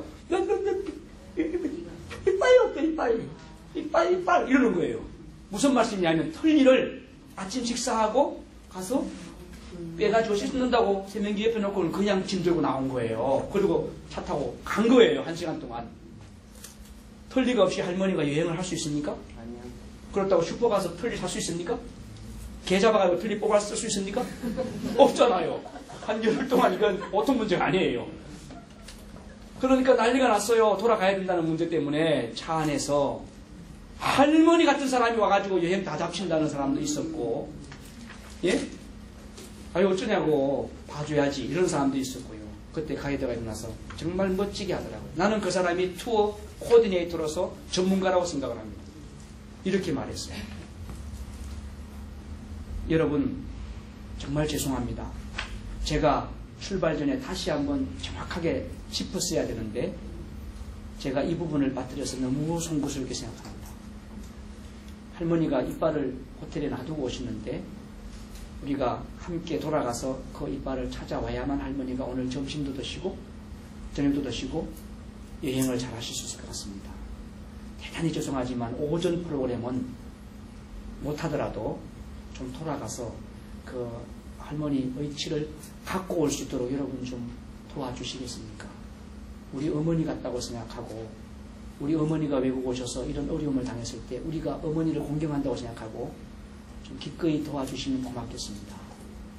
하니까 뒤에서 박수가 터져나오기 시작합니다. 당연히 그래야지! 한 사람 그러니까 전부 다 오케이가 나더라고요. 다 박수 치고 돌아갔어요. 그랬더니 이 할머니가 지금 요리가 나오고 있습니다. 저게 뭘까요? 스테이크 아닙니다. 푸아그라입니다. 푸아그라. 저 할머니가 독일에서 아주 좋은 식당으로 가자고 오늘 저녁 식사는 내가 내겠다고 그래서 그 식당으로 한 30명을 모시고 갔어요.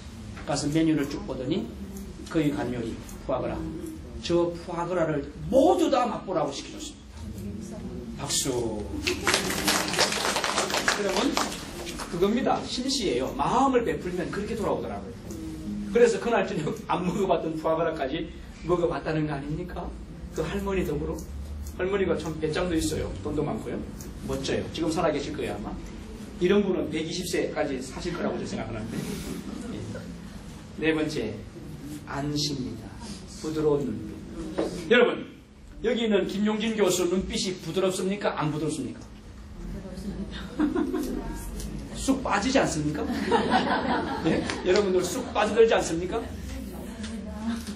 제가 페이스북을 하거든요. 페이스북을 하는데 제 친구가 5,000명이에요.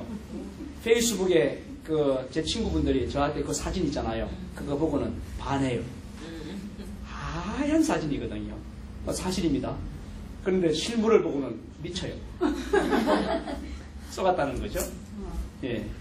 여러분, 우리는 이 얼굴 빛으로 상대방에게 평안함을 줄 수 있습니다. 투어 코디네이터는 전문가입니다. 프로입니다. 프로는 얼굴 빛부터 프로가 돼야 됩니다. 그렇죠? 여기에 덕지덕지 바르고 변장하고 분장하고 그것으로 표시를 바꾸는 것이 아닙니다. 속에서 우러나오는 정말 존중하는 마음, 배려하는 마음, 감사하는 마음, 환영하는 마음, 이 마음이 어디로 나오냐 하면 말에서 나오고 얼굴 표정에서 나온다는 거죠. 그래서 투어 코디네이터는 거울을 보고 연습을 해야 됩니다. 저는 행복 지도사들에게 연습하라고 그래요. 거울 보고. 여러분, 복은 땅에서 옵니까? 하늘에서 옵니까? 하늘에서 옵니다. 그래서 여러분 정수리에 딱 떨어져요. 복이. 번개가 터둥! 칠 때만 아니고 복이 딱 떨어지면 요게 또르르 굴러가지고 콧등을 타고 톡 떨어져요. 인중으로. 그래서 인중 고랑 있죠? 이 고랑을 타고 어디로 들어갑니까? 입으로 들어갑니다. 그런데 화를 내고 표정이 일그러진 사람은 입이 축 처지면 입으로 또르륵 들어가서 쭉 하고 흘러버려요. 그럼 놓치는 거예요. 그런데 이 입이 싹 스마일 하면 항상 입이 올라가게, 입꼬리 올라간다고. 그래서 싹 웃을 때 또르륵 딱 들어가서 입 안에서 꿀떡 삼켜져가지고 그게 내 복이 되는 거예요. 그래서 웃으면 복이 와요. 그 말이 그 말이에요. 예? 네. 웃으면 복이 와요. 사람이 사람을 볼 때에 4가지 유형이 있어요. 잘 아시죠? 하나는 전체 긍정이 있어요. 너도 좋고 나도 좋고 영어로 we are okay. 저는 그것을 번역할 때 누이 좋고 매부 좋고 도랑치고 가지 잡고 엎어져서 동전 죽고 저는 그렇게 번역합니다. 그거예요. 그러니까 보는 사람보다 다 좋다는 거예요. 멋져요. 나도 멋져. 질문입니다. 이 방에서 가장 잘생긴 남자 이름 뭡니까? 예, 맞습니다. 두 번째 질문. 이 방에서 가장 예쁜 여성의 이름은 무엇입니까? 아니에요. 정확하게 말씀하세요. 우물쭈물하지 마시고. 그렇죠. 김영애 씨 맞습니다. 자기 자신도 아름답다라고 이야기하면서 상대방도 아름답다고 하는 사람은 그 사람은 모든 것을 아름답게 만들어 갑니다. 모든 것을. 두 번째 유형은 이런 사람이 있어요. I'm okay, you're not okay. 자기 긍정 타인 부정이에요. 이런 사람이 지휘자가 된다고 합시다. 이런 사람이 리더가 된다고 합시다. 골치 아파요.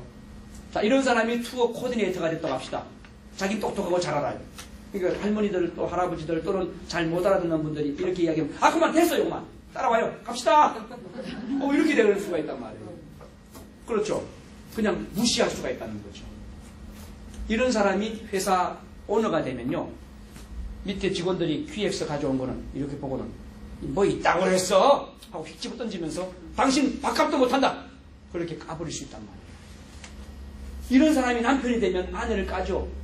당신은 집에서 하는 게 뭐 있나? 밥만 축 내고 배만 나오고 이렇게 얘기하는 거예요. I'm okay, you are not okay. 세 번째 유형은 I'm not okay, you are okay. 나는 부정해요. 그런데 상대방은 긍정해요. 이런 경우는 비굴형입니다. 상대방 앞에 가서는 맨날 비벼요. 예, 잘못했습니다. 이런 사람이에요. 곤란하죠? 자신감도 없고. 이런 유형도 좀 곤란하죠. 투어 코디네이터 그렇다고 합시다. 자, 외국에 상감기가 왔습니다. 예. 좀 너무 저자세. 이거는 국격이 안 맞아요. 대한민국 얼마나 멋진 나라인지 아십니까? 대한민국 진짜 멋진 나라입니다. 여러분 생각해 보십시오. 1950년에 6.25 나가지고 1953년 7월 며칠이죠? 1일인가? 그때 휴전할 때까지 3년 한 달을 완전히 불바다가 된 나라 아닙니까? 그때 죽은 사람이 몇만 명인지 아십니까? 6.25 동란을 통해서 450만 명이 죽었고 10만 명이 고아가 됐습니다. 그리고 1000만 명이 이산가족이 된 나라입니다. 그게 우리나라입니다. 그러다가 어떻게 좀 살다가 보니까 IMF가 돼버렸어요. 1997년도에. 그래서 1900년대 100년은 대한민국에 너무나 어렵게 힘들게 고통스럽게 살던 시대입니다. 일제에 의해서 징용으로 가든 징병으로 가든 여자는 그냥 정신대로 끌려가든, 또는 여러분 집에 지금 놋그릇 없죠? 요강 없죠? 있습니까? 없죠? 그거 다 일본 놈들이 다 가져갔어. 일제시대 때 포탄 만든다고 싸그리 가져갔잖아요. 놋그릇 같은 거. 우리의 모든 것이 싸그리 다 뺏기고요. 6.25 나서 다 불타버리고요. IMF 나가지고 금 다 빼가지고 다 팔아먹었지 않습니까? 그랬던 대한민국이 세계에 가보십시오. 제가 그 모스크바 가서 모스크바에서 모스크바 그 강을 건너면 바로 크레몬입니다. 그 한 폭이 한 300m가 안 될 거예요. 200m는 넘을 거고요. 그 다리 위에 말이죠. 그 다리가 모스크바 다리입니다. 모스크바 다리 위에 깃발이 꼽혀 있는데 하나는 러시아 깃발이에요. 그런데 그 다음에 또 깃발이 꼽혀 있는데 하나는 하얀색 판에 영어 글씨가 있어요. 무엇일까요? 샘성. 삼성 깃발입니다. 여러분 박수 안 칩니까? 저는 삼성하고 아무 상관없습니다. 저는 삼성 직원도 아닙니다. 그런데 모스크바에 가서 공산주의 종주국가인 그 공산주의 사람들이 최고로 생각하는 러시아 모스크바 대통령이 직무하고 있는 대통령궁 바로 앞에 그 모스크바 다리 위에 거기에 대한민국 조그마한 나라에 삼성 깃발이 자랑스럽게 한 개도 아니고 수십 개가 양쪽으로 꼽혀있다는 사실을 제가 봤어요. 나는 감동했습니다. 대한민국 대단하구나. 그래서 그 다음부터는 나는 코리안이라고 이야기하고 다녔습니다. 여러분 대한민국 대단합니다. 코리안! 그랬어요. 저 사진 좀 있으면 나올 거예요. 원더풀 그럽니다. 한국 거 좋다는 거예요. 여러분 대단하죠? 제가 이집트에 갔을 때 일입니다. 이집트에 가면 세계적인 운하가 있죠.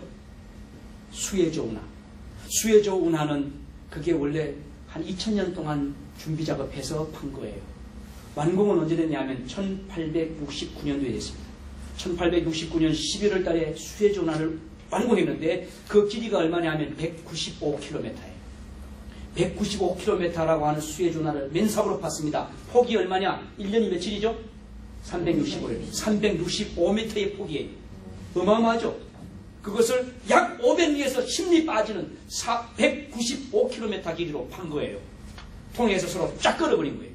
그래서 아시아에서 유럽으로 가려면 옛날 같으면 아시아에서 저 아프리카 밑에 희망봉을 돌아가지고 올라가야 돼요.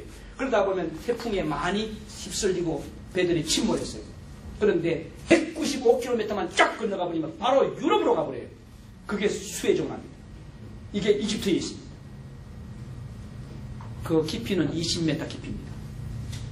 세계 물동량의 20% 이상이 수에조 운하를 통해서 왔다 갔다 합니다. 배 한 척 지나가는데 통관료가 작은 배는 1억, 큰 배는 2억입니다. 자, 제가 그 수에조 운하 앞에 서서 있는데 배가 지나가니까 그는 시속 15km밖에 못 가요. 왜요? 배가 빨리 가면 이게 침식이 물살에 의해서 옆에 벽이 깎여요. 깎이면 거기에 흙이 깔려요. 바닥에 깔리면 퇴적이 되기 때문에 큰 배가 못 갈 거 아니에요. 그래서 시속 15km 이상 못 가요. 앞에 경찰배가 앞에서 웽하고 에스코트를 해버려요. 천천히 가도록. 그렇게 해서 이렇게 교행을 하는데 제가 그때 이렇게 서 있었어요. 이제 간 다음에 건너가야 되니까 우리는. 그런데 큰 컨테이너 상선이 쭉 올라와요. 뚝 하고 올라와요. 그런가 하고 봤는데 아니 이럴 수가. 컨테이너에 쓰인 글씨가 영어예요. 현대입니다. 박수. 여러분 나는 현대 직원이 아닙니다. 나는 현대에서 이런 PR라고 내가 뭐 광고를 받은 것도 없습니다. 현대 사장이 나한테 상장 줘야 돼요 사실.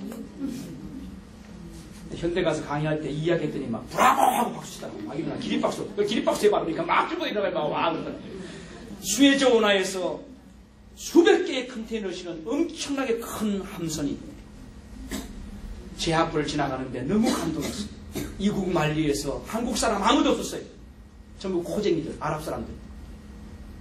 제가 다 노래를 불렀어요. 동해물과 백두산이 마르고 딸도 제주축까지 하면서.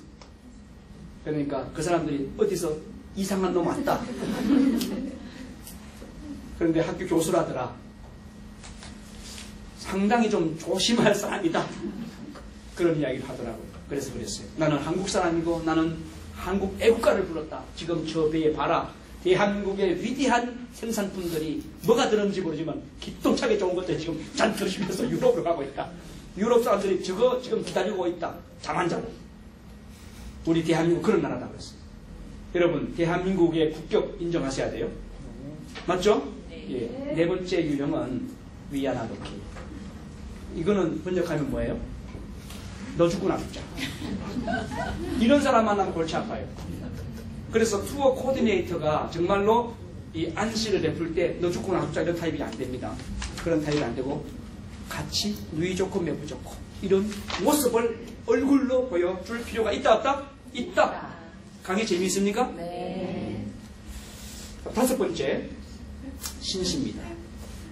이게 이제 모스크바 이야기입니다. 모스크바 대학이죠. 모스크바 대학은 참 예쁩니다. 저기는 전쟁이 나면 핵전쟁이 나면 지하에 6개월 이상 먹고 2만 명이 6개월 이상 먹고 살 수 있는 음식물, 식수, 생활용품이 다 저장되어 있습니다. 모스크바 대학은 그렇습니다.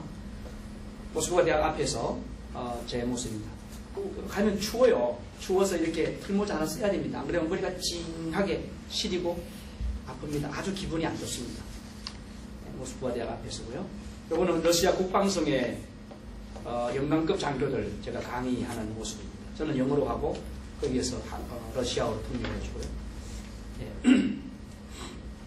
여기는 어디냐면 자작나무 숲인데 모스크바에서 남쪽으로 한 3시간 거리에 있는 툴라라는 곳입니다. 제가 좋아하는 톨스토이 생가입니다. 톨스토이 생가는 수만 평이에요. 이 자작나무 좌측에 보이는 게 사과나무예요. 사과나무 밭이 있고 저 좌측편에 큰 연못이 하나 있어요. 어릴 때 톨스토이 아버지가 어린 톨스토이가 꿈을 키우라고 거기에다가 호수를 만들어줬고 그 연못이 굉장히 큽니다. 경주에 있는 그 무슨 거 있잖아요. 안압지 말고 그거 뭐 보문단지보다 훨씬 큽니다. 그것을 전부 사부로 노예들을 동원해서 다 준 거예요. 그래서 거기에 조그마한 옷 하나 태우고 그래서 어릴 때부터 톨스토이가 거기에서 문학을 생각했습니다. 나중에 러시아 황제를 톨스토이가 황제 한 사람을 러시아 크렘을 궁에서 앉혀놓고 문학을 가르쳤습니다. 문학을. 그러니까 러시아인들이 굉장히 존중하는 사람, 세 사람들을 하면 톨스토이, 푸시킨, 토스토예프스키 그러죠. 이 세 사람인데 톨스토이 생가입니다.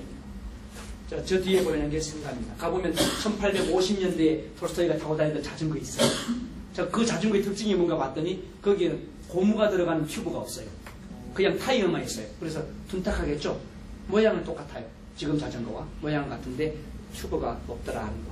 저 안에 가보면 톨스토이 어린 시절에 갖고 놀던 장난감부터 시작해서 그 사람이 생전에 이렇게 의자에 앉아서 찍었던 그 사진 그대로 책꽂이에 책이 그대로 돼 있어요. 지금 150년 역사가 됐지만 그대로 유물 관리를 잘하고 있고요. 모스크바 시내에 가면 여름 궁전도 있습니다. 이 사람이 제가 이제 니콜라이라는 사람, 이 사람 이야기하려고 해요.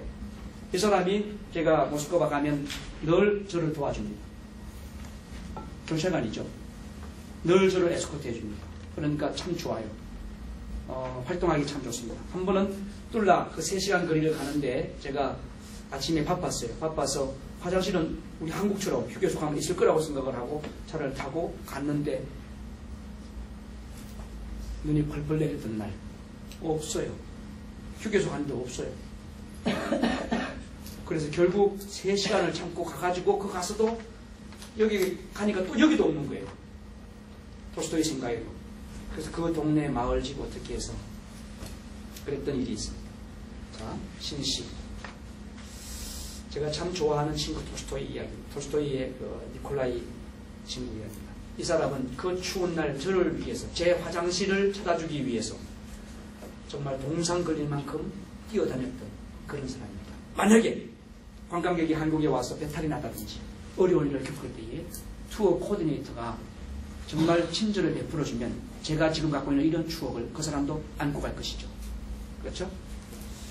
그다음 6번째는 상주하십니다. 여러분, 어느 은행에서 이렇게 돈방석을 만들어 놨다고 하죠. 괜찮죠? 우리는 앉아있는 시간보다 서 있는 시간이 많아야 됩니다. 스튜어디스들 보십시오. 비행기가 이륙하고 착륙할 때 그 순간 외에는 거의 다 서서 서빙하잖아요. 예, 다른 사람들은 다 10시간씩 잠자고 있을 때 말이죠. 상주하십니다. 7번째는 방사십니다. 부산은 관광도시이기 때문에 이 숙식 관계가 잘 돼 있죠. 숙소가 좋죠. 예, 60몇 개가 있죠, 선생님? 부산에? 이 부산에서 지금 우리 관광공사에서 추천하는 관광 숙소가 60몇 개가 있더라고 보니까. 예, 그렇죠. 예, 그러니까 여러분들이 거기에 대한 정보를 알고 있어야 돼요. 특 A급, 특 B급, 1등급, 2등급, 3등급 이런 정도의 수준을 이 사람이 요구하는 머니가 얼마 정도인데 거기에 맞는 수준에 맞도록 괜히 용돈 10만 원밖에 안 갖고 온 사람한테 50만 원짜리 호텔 안내하면 이 사람은 그냥 아주 불쾌할 거예요. 봉 쓴 것 같은 기분 들 거예요. 그죠? 그래서 그러한 정보를 여러분들이 잘 갖고 좋은 집, 쾌적한 집, 정말 잘 쉬고 갈 수 있는 집, 그 사람 수준에 맞도록 여러분이 정보를 갖고 있다가 안내해주는 코디네이터. 그것이 바로 방사시다. 저는 그렇게 생각을 합니다. 동의하시는 박수 한번 쳐보세요. 그래서 최고의 멘토는 뭐냐? 행복 멘토다. 그겁니다. 따라합시다. 최고의 멘토는 행복 멘토다. 행복 멘토다. 결국 대한민국 부산을 방문한 관광객들에게 최고의 투어 코디네이터는 행복감을 안겨주냐 못 안겨주냐 이것이라고 생각을 해요. 여러분 잘 아시죠? 세상에서 가장 멋진 절은 불국사가 아니라 친절입니다. 친절한 것은 행복감을 상승시키는 아주 중요한 매개체가 됩니다. 예, 그렇죠. 부산에서 2011년도에 하고 있는 운동 투어버디 아시죠? 이것은 부산 시민들이 친절하게 해보자, 말과 행동을 친절하게 해보자 하는 거잖아요. 친절하게. 그 운동을 벌이고 있죠. 지난 7월달에도 뭐 했던 것 같더라고요. 7월달에도 이 운동을 벌였던 것 같습니다.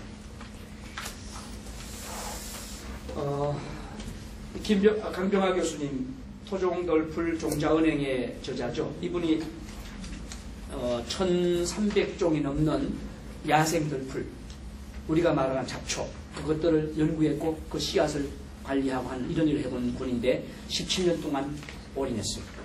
그런데 이분이 한 말이 있습니다. 벼가 자라는 곳에 민이 자라면 민이 곡식이 아니고 잡초가 된다. 옥수수가 자라는 곳에 콩이 자라면 그 순간 콩은 잡초가 된다. 그 이야기를 했습니다. 여러분은 투어 코디네이터입니다. 투어 코디네이터는 전문가입니다. 프로입니다. 김연아 선수처럼 프로의식을 갖고 있어야 합니다. 여러분은 관광객이 아닙니다. 여러분은 관광객을 행복감으로 안내해서 트러블이 되지 않도록 정말 행복한 여행이 될 수 있도록, 그래서 돌아가서 정말 잘 쉬고 왔다라고 하는 그런 좋은 추억을 가득 안고 갈 수 있도록 도와주어야 되는 안내자입니다. 그런데 만약에 여러분이 그런 역할을 포기한다면 여러분은 잡초입니다. 만약에 여러분이 그 역할을 잘한다면 여러분은 알곡입니다. 맞죠? 예. 그래서 이제 이런 비전을 가지면 좋겠습니다. 5가지인데요. 행복여행을 위해서 캠브린 차드 이야기도 있습니다. 5가지입니다. 구체적인 비전을 가지십시오. 나는 투어 코디네이터다 하는 구체적인 비전입니다. 나는 그냥 시간 나면 엔통이다 하는 생각이 아니에요. 이건 아마추어죠. 이건 프로가 아니죠. 나는 투어 코디네이터가 역사적 사명이다. 나는 투어 코디네이터가 되기 위한 역사적 사명을 띠고 이 땅에 태어났다. 라고 이야기해야 됩니다. 이것이 바로 구체적이라는 거고요. 2번째는 여러분이 활동할 수 있는 것을 좀 측정해보라 이거예요. 날마다 그래프를 그려보시고, 날마다 평가를 해보시고, 날마다 내가 반성할 것이 무엇인가를 좀 생각해 보시라는 거예요. 3번째는 책임입니다. accountable. 책임질 수 있도록 하라 이거예요. 투어 코디네이터로서 내가 어떤 임무를 부여받으면 컨벤션 센터에서 안내 데스크에서 외국인을 만난다면 그 나를 방문하는 그 사람에게 내가 책임질 수 있는 일을 하라 이거예요. 무책임하게 하지 말고 책임지도록 하자는 거죠. 그게 프로라는 겁니다. 4번째는 공명정대해야 합니다. 내가 하는 것이 정확해야 됩니다. 어떤 뒷이익을 요구하는 것이 아니라 정직해야 한다는 거죠. 선진국 가보십시오. 선진국 가면요, 캐나다 같은 데는, 영국도 그렇더라고요. 이렇게 내가 이렇게 물건 하나 놔왔어요. 놓고 벤치에 놓고 2시간 뒤에 오면 그대로 있습니다. 선진국은 그대로 있습니다. 그런데 후진국은요, 내가 갖고 있는 것도 뺏어가요. 손이 들어옵니다. 예. 그리고 딱 찌려봅니다. 그게 후진국입니다. 공명정리하지 못하는 거죠. 5번째로, 여러분이 전문가로서, 투어 코디네이터로서 흥분을 해야 합니다. 흥분되지 않습니까? 외국인 만나는 거? 그리고 오늘은 이 사람에게 내가 어떤 도움을 줄 수 있을까? 흥분되지 않습니까? 흥분되죠? 예, 떨려요. 근데 두려움에 떨리는 것이 아니라 기대감에 떨려야 합니다. 난 오늘 정말 보람단 일을 한다. 왜? 나는 부산의 외교관이다. 대한민국의 외교관이다. 나는 대한민국 대사다. 이런 생각. 홍보대사. 맞죠? 관광대사. 이 정도의 자존감을 갖고 여러분들이 활동해 주셔야만 여러분들을 만나는 분들이 행복을 얻을 수 있다는 거죠. 당연히 그렇죠. 여러분이 전문가니까요. 김연아 선수 만나면 얼마나 재미있겠습니까? 얼마나 흥분되겠습니까? 얼마나 좋겠습니까? 그래서 오늘 제 강의는 이렇게 매듭을 지으면서 제가 알고 있던 한 가지 이야기를 전해드리고 마칠까 합니다. 왜냐하면 시간이 1분, 2분 정도 남았기 때문입니다.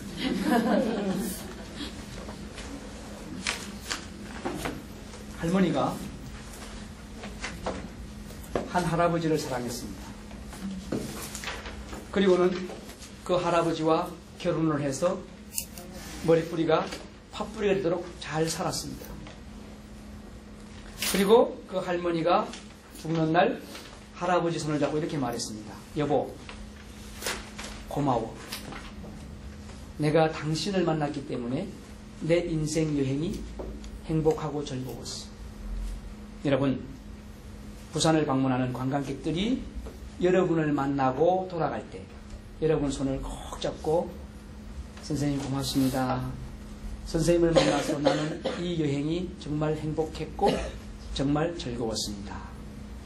내 고국에 돌아가서도 부산을 잊지 않을 것이고 선생님을 잊지 못할 것 같아요. 내가 다음에 또 올 수 있으면 선생님을 만나고 싶네요. 라고 말할 수 있는 여러분 되셨으면 좋겠습니다. 제 강의 여기서 마치겠습니다. 여러분 고맙습니다.